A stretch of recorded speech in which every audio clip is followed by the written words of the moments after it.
China's dramatic rise is indeed remarkable, even for most Chinese who have lived through the past 4 decades in China.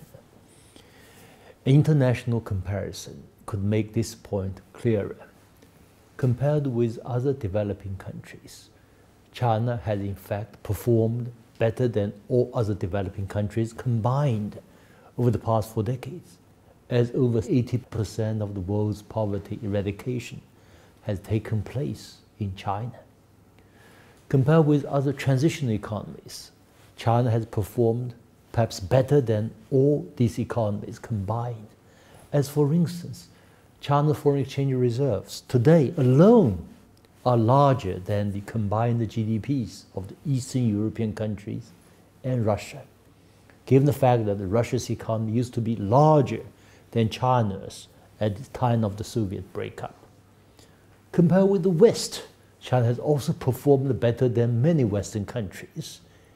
Its developed regions, with a population of over 300 million at least, the size of the US population today, in many ways match the West in overall prosperity, if not more. And China's first-tier cities like Shanghai may already surpass New York in many ways in terms of both hardware and software.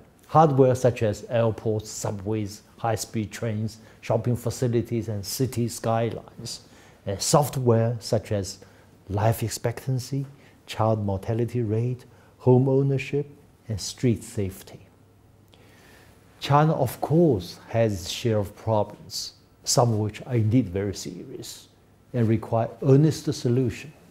But China's overall success is beyond doubt. How to explain this success? Some claim that this is due to foreign direct investment. But Eastern Europe has received far more FDI in per capita terms. Some claim that's due to China's cheap labor, but India and Africa offer much cheaper labor. Some claim it's due to an authoritarian government, but there are authoritarian governments as defined by the West everywhere in Asia, Africa, and Latin America, and in the Arab world. But none of them have accomplished what China has achieved. If none of these explanations can explain China's success, one should be encouraged to think outside the box. China's rise has to do with China's philosophy for political governance, which is a vast topic, but I shall focus on some of its key concepts. For instance, there are 2 distinctive concepts in China's political governance. One is called Minyi, and the other called Mingxin. Minyi referring to public opinion, and Mingxin refers to the hearts and minds of the people. Of course, this is a very approximate English translation. It's not very accurate. The 2 concepts were first put forward by Mencius, the greatest Confucian master of the 4th century BC. Minyi, or public opinion, can be fleeting and change overnight, especially in today's internet age. But Mingxin, or the hearts and minds of the people, tends to be stable and lasting, reflecting the whole and long-term interests of a nation. So over the past 4 decades, the Chinese state has generally practiced rule by Mingxin that allows China to plan for medium to long terms, and even for the next generation, rather than for the next election, as the case with many Western countries.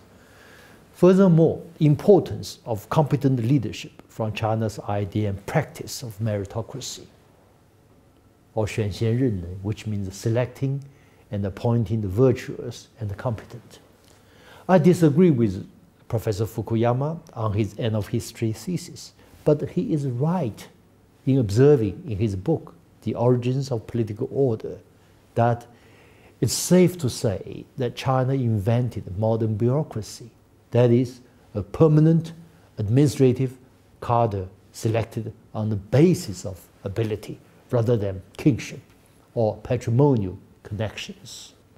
The CPC has adapted this tradition to China's new reality and built an impressive system of selecting its leaders based on merit and performance. If you look at Xi Jinping's profile, China's president, he has served as a top leader for 3 provinces, Fudan, Zhejiang, and Shanghai, which meant a larger region of over 120 million people and an economy close to the size of India before he became a member of the Political Bureau Standing Committee. Then he was given another 5 years to get familiar with state and national affairs before he was finally elected to China's top leadership. China's meritocracy system is apparently, to be honest, more effective than the American model of relying simply on elections, producing competent and trustworthy leaders.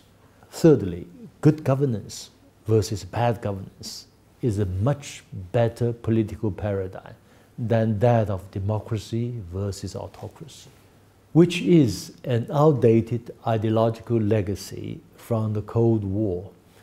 The success of China since 1978 shows that whatever the political system, it must all boil down to good governance. In other words, the ultimate test of a good political system is to what extent the system can ensure good governance in the eyes of the people. The stereotyped dichotomy of democracy versus autocracy sounds increasingly hollow in today's complex world, given the large numbers of poorly governed democracies. I think China's rise may eventually usher in a paradigm shift from this dichotomy of democracy versus autocracy to that of good governance versus bad governance. Good governance may take the form of the Western political system. It may also take the form of non-Western political system, as the case with China. In the same vein, bad governance can take the form of the Western political model, as in the case of Haiti, Iraq, Ukraine, and Greece, to my mind, and many others, all take the form of non-Western model as well. Thank you.